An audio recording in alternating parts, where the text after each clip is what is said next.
Hey, it's the big bad wolf again, and I want to talk about something. You may have noticed that for a while now, Disney's been working on doing live-action remakes of their classic animated features. Their new Beauty and the Beast was released very recently, and they're also done live-action versions of Alice in Wonderland, Cinderella, and The Jungle Book, along with a movie based on Maleficent, the villain from Sleeping Beauty. Heck, their live-action The Jungle Book from last year, it was not the first time they did that, a live-action remake of it. They also did one way back in 1994, but it wasn't very much like the classic animated version, which last year's remake derives from. And they have even more remakes planned, including Snow White and the Seven Dwarfs, Pinocchio, Dumbo, Peter Pan, The Little Mermaid, Aladdin, The Lion King, Mulan,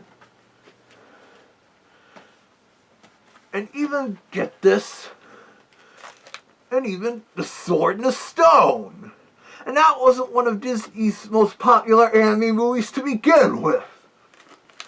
Heck, Disneyland Records didn't even release a read-along book and audio adaptation of that one. And they're also planning on doing a film about Cruella De Vil, the famous villain of 101 Dalmatians. Even though Glenn Close already did a really good job playing the live-action version of Cruella in their 101 Dalmatians remake from over 20 years ago.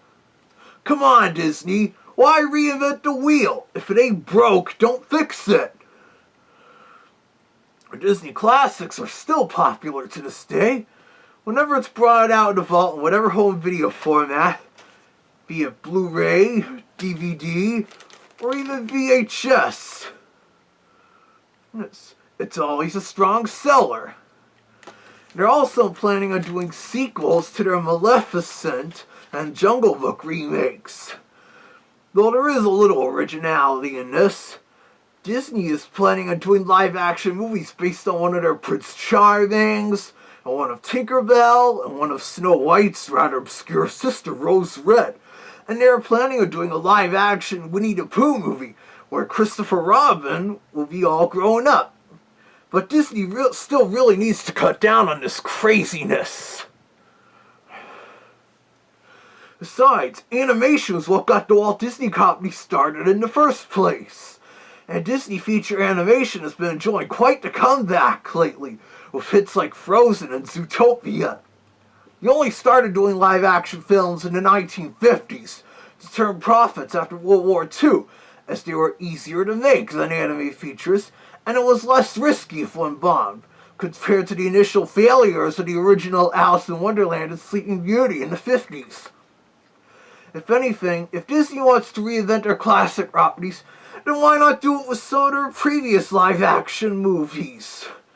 You did it before with The Parent Trap, and Freaky Friday, and That Darn Cat, and The Shaggy Dog. And they're working on a sequel to Mary Poppins. And they already remade Pete's Dragon, so why not try that? There are quite a few that could be remade spectacularly, like The Happiest Millionaire. I bet you don't remember that one. Heck, that one could even be adapted into animation, given how the alligators were marketed in a cartoonish manner for kids for a while, even on record. Or maybe make a sequel to Condor Man, or do something related to those obscure titles that you saw in the Walt Disney and You promo from the early Disney videotapes. You know, in all this, I certainly hope they don't decide to do a live-action remake of The Three Little Pigs. They obviously wouldn't cast me to reprise my role, and the chances are the characters would end up looking rather disturbing.